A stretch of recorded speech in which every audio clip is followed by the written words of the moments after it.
Welcome to Recogs, the show where we learn how the world's best business operators build consumer brands from sourcing to selling, brought to you by Manufactured.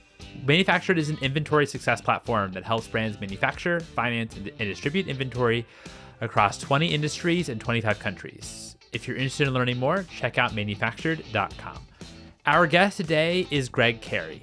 Gregg started Voxy, which was a venture-backed e-learning platform, but we're not really going to talk about that. We're going to talk about how he got into e-commerce and product-based businesses, building an 8-figure apparel businesses and helping others build their e-commerce businesses and their supply chain specifically.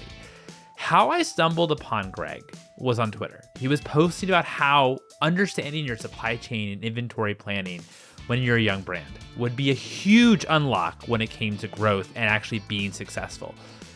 Naturally, this is a podcast that talks just about that: inventory, supply chain, and really focusing on SMBs.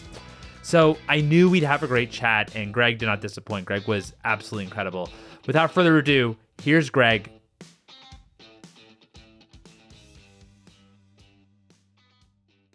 Gregg, thank you so much for joining me here today. How are you? I'm doing well, Mike. Appreciate you having me. No, thanks so much for doing this, especially on such short notice. Really appreciate it. So you came from like the venture world. You started Voxy, raised a lot of money, built like a venture-backed business. Why then did you want to transition to the world of building a inventory-based business? Where you really have to be, very, very focused on margin that maybe wasn't, venture backable, really focused on maybe profitability or becoming, a real business with like the unit economics need to be right. Why did you want to even make that transition? Yeah. I mean, it wasn't deliberate. It was kind of just, kind of a series of events that happened in our world that found me in this situation. I was doing the venture back thing, we're taking big risks, raising money, trying to lock in a product market fit. And until you do, your business model is raise money, spend money, raise more money, spend money. And you're in that race. And that was like the era of the mid 2010 era, and the New York startup scene was kind of growing. But then out of that, I moved on from that and was working at a company in Mountain View, California, Singularity University, educating global leaders about the future and what does it mean to maintain our humanness in a world where, technology is accelerating exponentially. And that was an in-person program. And naturally, as COVID came, that kind of disintegrated. Those opportunities went away. And they were $150,000 opportunities where, we were actually moving precious cargo, that cargo being incredibly talented faculty with precious egos that needed the window seat, the black car, this type of hotel.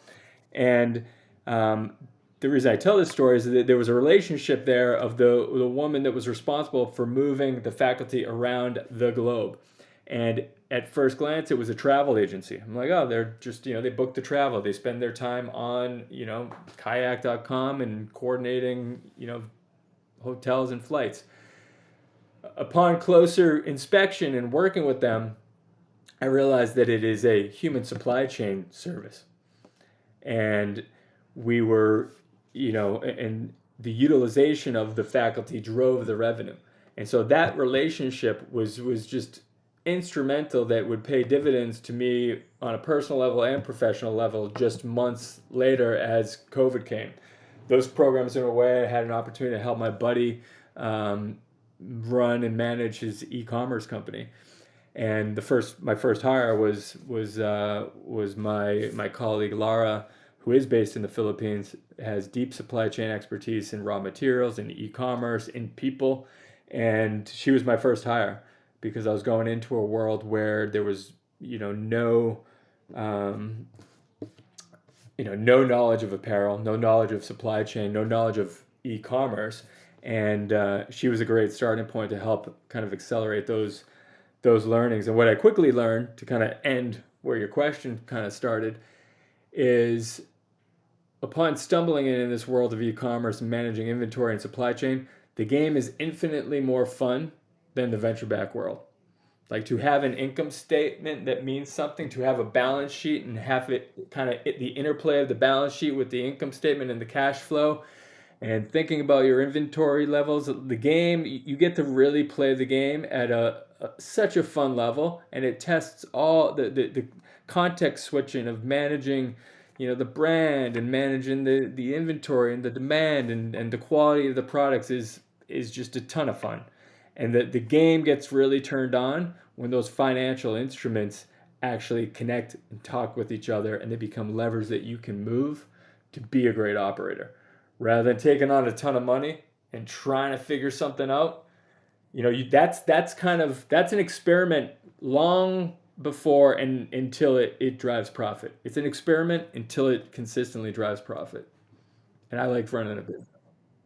Yeah, so it's an experiment, but it's not necessarily, a business, right? It's not, whereas it's so interesting because, on the venture side, it's like, oh, I'm hopefully I'm not giving venture startups a hard time, but like it's like, oh, like this is our, really great idea, and we're gonna raise a lot of money if we're able to raise a lot of money in order to prove it out and see if it actually can turn into business. But it actually right then, like you might not have much revenue, you might not have, profitability. You probably certainly won't have profitability or anything like that. You won't have to pay attention to it because you're being funded and funded and funded by VCs or by investors in order and actually to prove this out to see if it can be a business in the long run. Whereas, what you're saying, like you're building a business from day one. You actually have to be profitable. You have to actually think about, since of course we're talking about inventory-based businesses, you have to think about how can you get your actual supply chain to actually work and actually drive profitability or actually resemble what a business will be like. Or if you're not profitable yet, what is the path of profitability to be profitable in soon, right?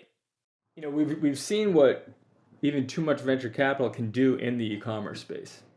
And I come from the tech venture backed tech world, which is playing a different game, right? And at that time in my like late 20s, early 30s, no family, like that was the game that we signed up for. I learned a ton. It was an incredible experience. I'm proud of what we built. But taking that venture world within an e-commerce space, I think it doesn't create the right amount of constraints to drive the fundamentals that are required to build a retail e-commerce experience or business. And we talk about product market fit, and what does that mean? And I don't think you can have product market fit unless there's evidence of profit, right? Otherwise, because you can't. It's not product market fit if you're covering it up with a unprofitable customer acquisition cost, because you're not paying attention to the market. The market gives you cues that says something needs to be profitable for it to have resonated with the market. If you're overspending for a customer and you can't produce that product profitably, that's not product market fit. That's just like inundating people with a ton of ads and just pushing their preference before like you even have the fundamentals to support it. So I think what happens is when these venture-backed companies come involved in e-commerce, a small couple million out of the gates to just get some traction going, sure.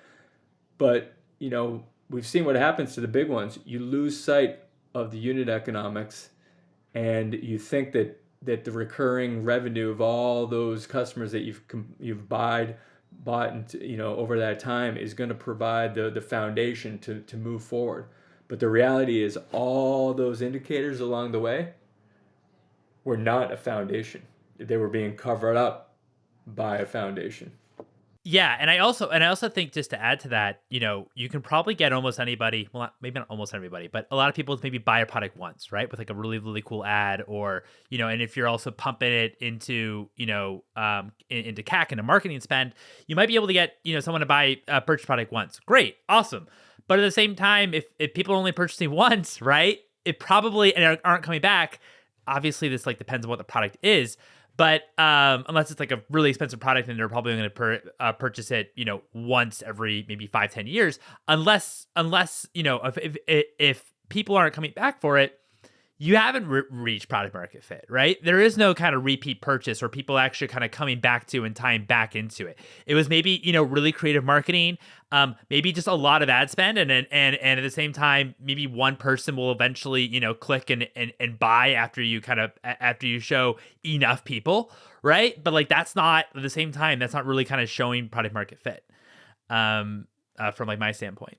Yeah, and I think it also hides the, it temporarily can soften, the operation and hide the opportunities on the supply chain, within the supply chain, right? Because there's not as much scrutiny on those unit economics. It's a growth story, and I think, the language around e-commerce, it has shifted, right? A lot of that's the 0% interest finance world, and growth is the metric, and now the language led by, some healthy conversations on Twitter has switched to a more profitable mindset and thinking about contribution margin. And then I think once you start to anchor on the language and mechanics around driving contribution margin, which I think the SMB and e-commerce space is certainly done now. It then gives you an opportunity to, within there, optimize your contribution margin by leveraging your supply chain. Obviously, this is a show all about inventory and supply chain. So let's dive into it. I think that this conversation was kind of spurred upon through a couple of the comments that I've seen you comment and write some awesome material on Twitter about operations. And when you were kind of starting, I know you run two e-commerce businesses yourself, but when you talk to other entrepreneurs about, supply chain that like maybe are, sub 10 million or kind of in that kind of world that are D2C, what I know supply chain is kind of like the last thing that people think about because you're so focused on creating that demand generation, see if there's even something here, which I totally get. But once you do have that demand, that you are starting to see sales and maybe considerable sales. Let's say you're, post $1 million in sales on a 12-month basis.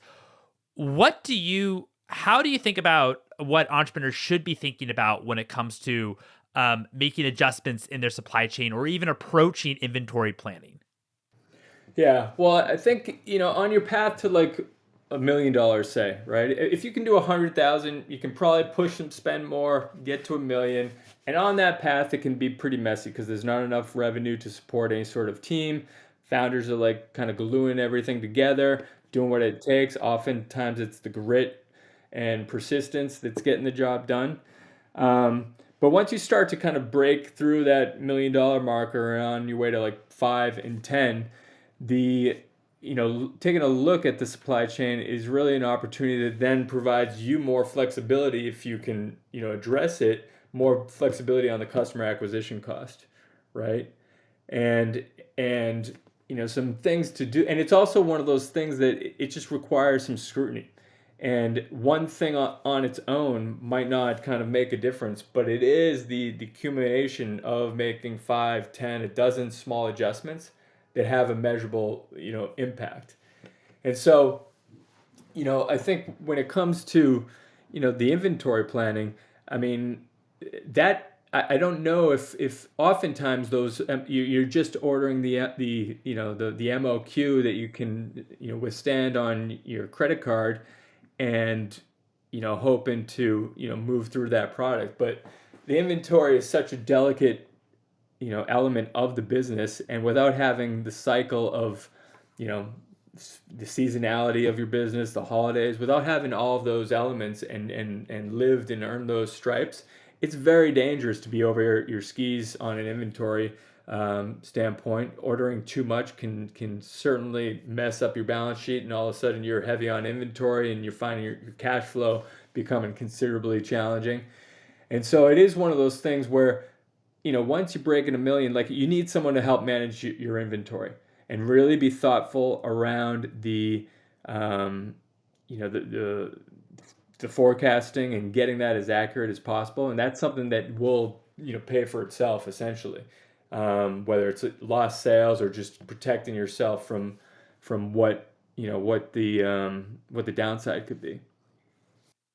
I always find that forecasting I love how I say this because I've actually never forecasted for a D2C brand, but I always, but as an observer, I always find that forecasting could be incredibly challenging for D2C because sales might fluctuate. Obviously, you have your busy seasons, like I'd imagine, the retail busy season is typically, the holiday periods, Black Friday, of course, Cyber Monday. You certainly have, your kind of busy periods, but sales kind of fluctuate, throughout the day. It's not like, retail wholesale where you kind of have the PO, you know exactly how much to order, you know what the lead time is. And I mean, it's still on you to, get all that emotion and obviously deliver the goods. But in e-commerce, it really kind of ebbs and flows and it really could fluctuate. I'm just wondering if you have any tips in terms of how to actually think about, how to actually think about like inventory planning when you do have, fluctuation in sales. Yeah, well, I think it's important to not rely on a tool. I think the tools available for forecasting, in my opinion, for e-commerce companies doing less than 10 million, say, are they're a crutch or a barrier between you being intimate with your business. So my guidance is, if you're if you're doing less than 10 million, you need that's in Excel.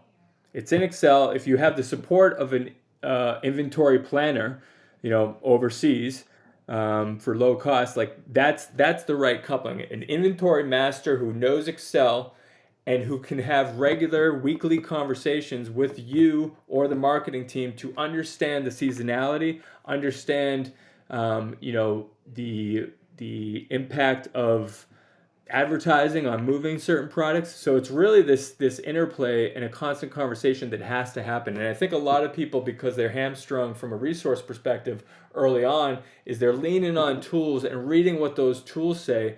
But the nuance and specificity of your particular business, what your marketing team does, their approach, the frequency of their email campaigns, all those things are just really different business to business. And if you use a tool, you rely on that tool, and you're kind of crossing your fingers and you said, it's a tool, it's gotta be right. But I've found that those tools block you from knowing your business as well as you should, and working it well, leveraging the power of Excel and Google Sheets is really the important thing here.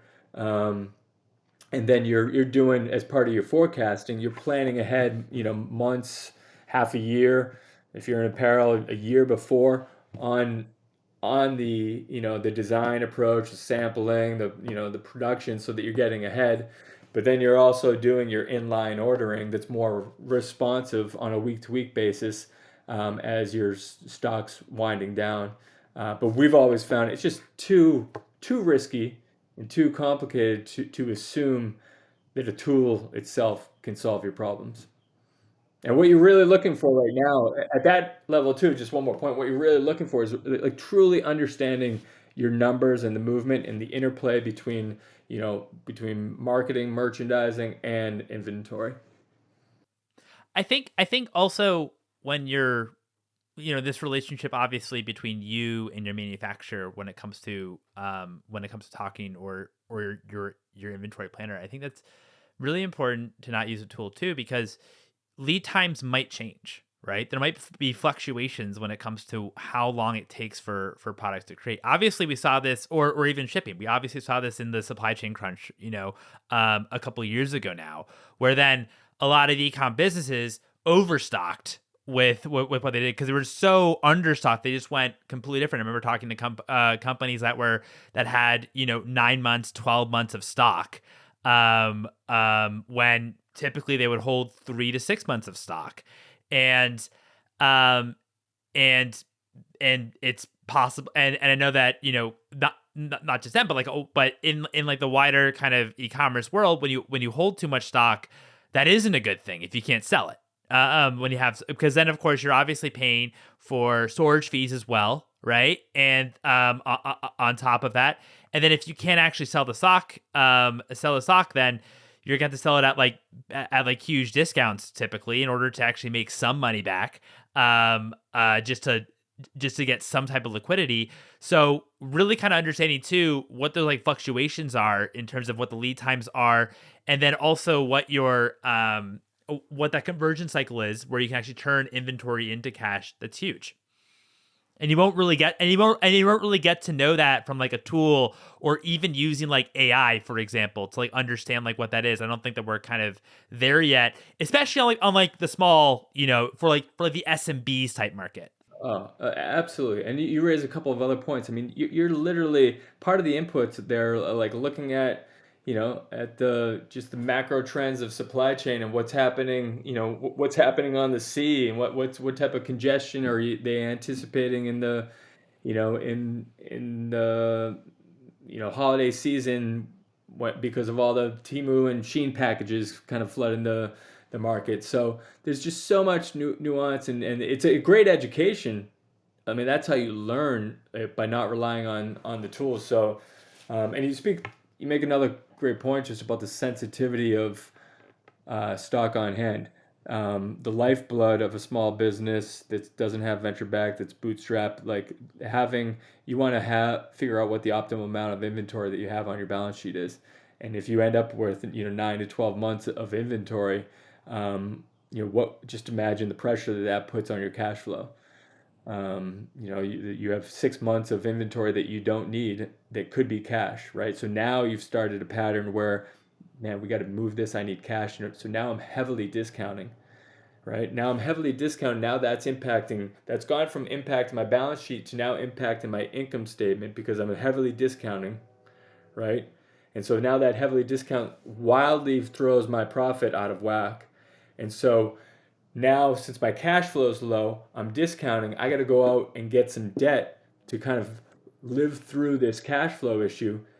Now that the banks are looking at my income statement and being like, "Wow, you are wildly unprofitable," right? So it's the ripple effect of what having too much inventory has on your income statement, which impacts your ability to get debt to navigate the bump in cash flow that's coming to fund future invoices. So it is a slippery slope, and you should tread carefully, and there's painful lessons. And so that's why this content, these type of discussions, more people talking about this on Twitter, is the biggest education that e-commerce companies can have right now. There's a path through some of the mistakes people are making, but you gotta tune into this type of stuff. Well, let's talk about debt. When do you think, when it comes to financing inventory, when do you believe it makes sense to use cash versus debt or inventory financing, where you actually when you have someone else pay have a firm pay the manufacturers directly, for example, or even like ABLs or kind of different ways to actually finance it inventory?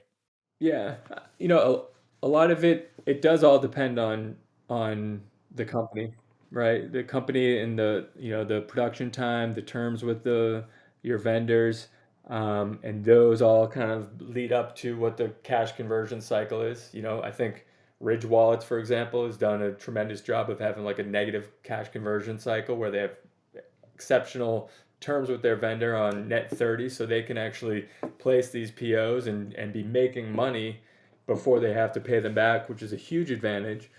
Um, and so in apparel, their terms aren't as favorable. And so in some cases, we're having to put money out 6 months ahead of time, at least a down payment and deposit. And so I think the principle for young companies is, one, understand what your cash conversion cycle is, and spend time. You probably don't have a ton of trust early out of the gates, but spend time trying as best to negotiate as most favorable terms as possible with your vendor. If you're doing over like $1 million and feel that momentum, it might not be worthwhile. It might be worthwhile heading over to China and looking someone in the face and letting them see your ambition and your resilience to negotiate an extra 30 days or something. So understanding what that cash conversion cycle is critical. Obviously the profitability of that business is going to drive how much cash is just coming in, but you also have to believe fully that the income statement is kind of a imaginary document at the beginning stages of the company. It's kind of, it tells you how the company's doing. It's a great kind of scorecard, but the most important thing is keeping cash, in the bank. And we talk often about a 13-week cash flow. I think that's too short for e-commerce. I think a 52-week cash flow is important because of the seasonality in the business. And you want to understand and project out and get further enough ahead, especially in apparel, where that need for the big dip in cash is going to come from in order to fund the holidays. So for us, start June, July, we're just starting to make those initial deposits. So the more visibility, one, your cash conversion cycle, two, your 13 or 52-week or 13-week cash flow is important. And then once you understand those and understand the inputs and what kind of cash you're going to need, you want to operate a business as efficiently as possible that gives you favorable terms. And then the last thing is you want to be having multiple conversations with multiple banks. And you want to understand the credit market. You want to understand, what the expectations are, what the requirements are. You want to have a package that you can send very easily. And and also don't discount a phone call with an underwriter and your ability to speak confidently and articulately about mastering your business and knowing where you are and where you're going. So those are like the four things there, like cash conversion cycle. What is it? Get your 13-week, 52-week cash flow down. Make sure you're running a lean business that looks promising, and leverage your expertise to build relationships with the people that are underwriting your business. Yeah, no, I think a really important point that you're making is, and it sounds obvious, but I still don't think sometimes people realize, but like your manufacturers are people too, and these are relationships that you want to build and really kind of like embrace and understand. Not just, hey, like they're not doing you a favor, they're not doing, even though of course there's like they're, you're obviously a sale for them, but like it really should be like a lot more of a partnership than it is. Like they're the ones that are actually producing the goods. And if you can give them transparency in terms of, hey, like this is like our forecasting, this is what we're thinking for for the coming quarter, or for the coming month, and to kind of give them as much visibility as you can into your business in terms of, and even like obviously ideate with them in terms of like product development, and really have it be like a two-way street in terms of what they can't produce, and also, seeing what they can do if you need help, for example, like, hey man, this is like a tough spot for us, like are we able to pay, 30 days later, or what how many percentage points then do we need to pay on top if we do, like really kind of valuing that, and those like relationships I think is huge, and not just like, hey, like we're the brand, we're the ones that actually kind of guides everything and kind of are able to dictate everything because people know the product because we're the brand, and it's branded products. Yeah, 100%. And I think a lot of these young e-commerce companies that kind of blossomed over the last 4 months, you had COVID, and it was just a certain like, restriction that getting anywhere is challenging, but that's not the case anymore. And so, and it does have huge value. It is everything is a people business, you know. No, for sure, absolutely. And also I feel like it's just tougher sometimes. Not tougher to build relationships with manufacturers, but like, you have Alibaba, you have these like drop shipping sites and stuff like that. So you just kind of think that you can kind of produce products really easily, which, I mean, you certainly can produce or find manufacturers the most easily that you can ever, right, in this day and age. But it doesn't mean it's just like a transaction. It means that maybe like the first one's a transaction because you're still like figuring it out. But if it actually does turn into like a true business, like develop that relationship, like see like actually like explore it and actually like dedicate to it. So I think as a general rule, like wherever the barrier of entry is low, try to figure out how you can push it further than what is immediately available. Because you're right, there's this Alibaba effect where people can get some, cheap product made, throw some branding, packaging, like nice website, nice ads, boom, they got a business, right? Low barrier to entry. A lot of crappy products in e-commerce over the last 5 years. I think when it does feel like, oh, that wasn't that hard, there's value to be unlocked by pushing forward and finding that vendor, personally, in the relationship there. And like those are where the wins are. Anything that's easy entry is just a matter of time before, it gets kind of shaken out. And Yeah, and I think almost like consumer trust from that point is maybe more fickle than ever, because because at the same time there's so many kind of crap products on e-commerce, right? There's so much stuff doing it because there's so low barrier of entry. When you go out, like, and there's, really kind of clever marketing, really kind of interesting, pictures and photography, certainly great, social media platforms that are able to drive and kind of get yourself, your product looking in a great way to other consumers. Obviously, virtually not in person, but at the same time, like, really try to build like a winning product. Really try to like analyze the actual category and see what actually is differentiated, what actually could be quite unique that maybe the category hasn't seen before, right? And to actually deliver like a really really great product first experience. Because I do think that consumer trust, like, that sometimes when I find like a new brand, I kind of wonder, is that brand actually just kind of like part of the hype cycle, or are they actually building like a really really good product? yeah, and that's where I love to say that, like, your differentiation lies in your supply chain. Like, the quality of the product is in your supply chain. It is not like the first product that, if you think you can be at home, like, just, you know, making a project by getting samples and slapping some stuff on there. I mean, we've had stuff come into our home, whether it's, CPG products and with like a nice, beautiful landing page, or, another t-shirt business. Like, the differentiator, your moat, can very well be in your supply chain. I totally, I totally agree with you. Totally agree with you. I obviously you come from the apparel world. And I know that one of your companies is apparel. Apparel, I find, and not just me, but apparel, like, it's a very very challenging business, right? You have in terms of SKUs, you have so many different sizes, you have so many different products that you actually have to sell. When when you are like talking with apparel brands, um, just focusing on supply chain inventory perspective, when does it actually make sense to actually launch like new SKUs or like a new product assortment?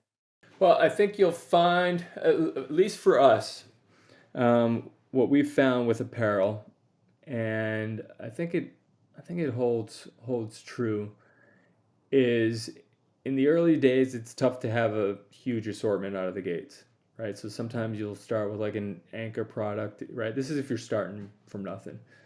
Um, but there's such a diverse, even within your brand and whatever values you're kind of in lifestyle you're representing, even within that audience, there's a diverse set of interests when it comes to, colors and fit and everything. And so what you find is, eventually what drives conversion is choice, and given something that they want. Now you're ordering according to, there's a hierarchy of like where the winners are, and you're placing order according to that. But, a broad assortment is powerful, right? Um, the other thing is, you know, it's very seasonal, right? So not only are you based on the calendar of the season, but you're based on the annual of the season. So what was, you know, appropriate in March is no longer appropriate in October. And so that drives kind of behavior. That certainly drives your inventory planning in terms of how much inventory you want to be sitting with, and what's your kind of preference towards offering, discounts come end of the season. Um, and so you want to be thoughtful of that. There's the seasonality, but then there's, year after year. And so it requires, I think that in the early stages, the important thing to realize is the ability to get ahead of the season and order appropriately, and then backing that up, and it puts you almost like a year, and you can't, out of the gates for an apparel company, you can't be like a year ahead, right? So there's like some clawing of doing what you can to survive and getting to a point where you're designing, a year ahead of time so that you can get the selection that you want built, manufacture it with the lead time in place so that you're not rushing stuff via air or whatever that's more expensive. And so the key thing with apparel, because of the assortment, the lead time, the seasonality, all those things add up to getting ahead of your calendar. And know that at some point, for the mechanics or the metrics of your business to be optimized and have your P&L being where you want it to be, a lot of that starts and ends with how far along are you, how ahead of you are you in your design cycle.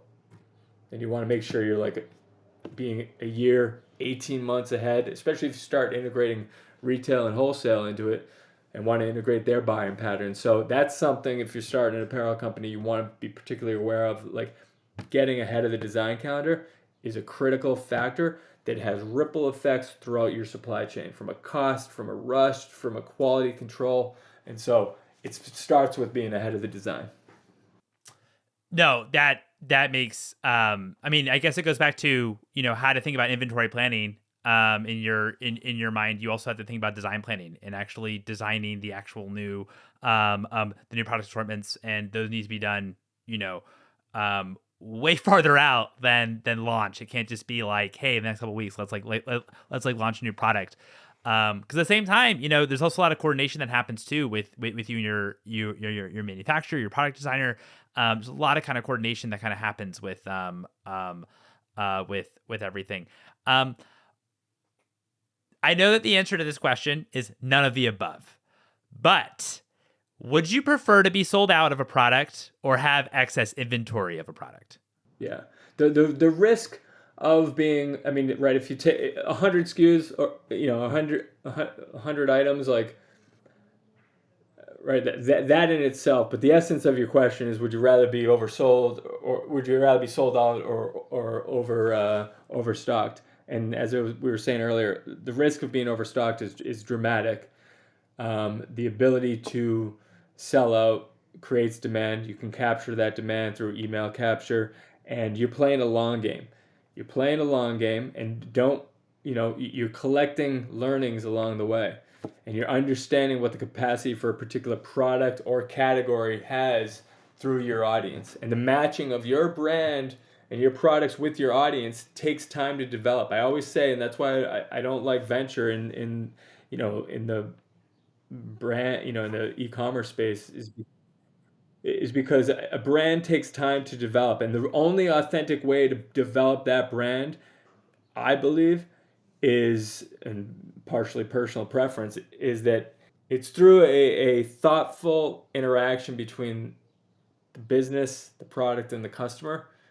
And if you push or accelerate that through artificial insertion of capital, you distort the nature of that relationship. And so having patience in building a brand pays off, because you can ensure that growth is like authentic, and the authenticity of that relationship is literally what a brand is about.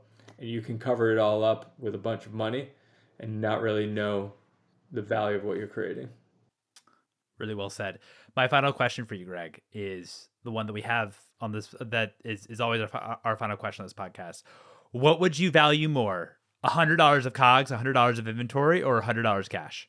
$100 of COGS or $100 of inventory? Let's say it's inventory of of your apparel brand. I mean, I would take the $100 of COGS. That's what we're doing, right?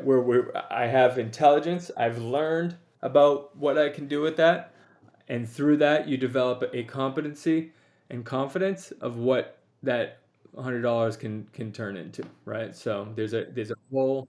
And also your margin. So as well, as long as you don't spend too much on the marketing, that $100 of COGS will turn into or convert into way more than $100 cash. Yeah. I mean, why do this business if you prefer the cash? Right? I'm in the wrong Ah, business if I love want it. that That's cash. So, Gregg. This has been such a treat. Thank you so much for your time. This has been so much fun. yeah, hey, thanks for including me. I've enjoyed the past episodes, and it's great to have this chat with you today, Mike. Thanks again. And there you have it. It was a pleasure having Gregg on. Gregg, thanks again so much for your time. If you're enjoying this show, highly recommend click that subscribe button, whether you're listening on YouTube or Spotify or Apple or whichever platform that you're listening on. That really would mean a lot. And if you're listening on YouTube, please put like on this video if you enjoyed it. Until next time.